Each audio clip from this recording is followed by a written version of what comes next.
Sir দ্বিঘাত সমীকরণ কি? ভালো প্রশ্ন রিমি।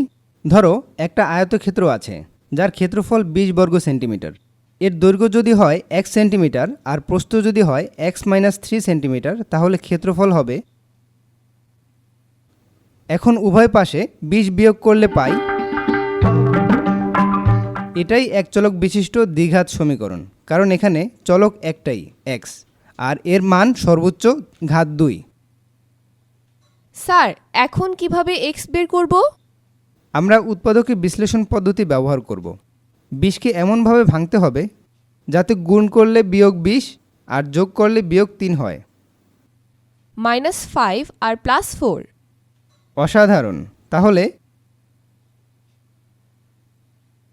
এখন ধর্মটি মনে রেখো, দুটি রাশির গুণফল শূন্য হলে যে কোনো একটি রাশি শূন্য হবে।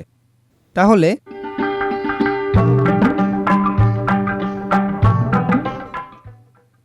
মানে আয়তক্ষেত্রের দৈর্ঘ্য 5 সেন্টিমিটার হলে ক্ষেত্রফল হবে 20।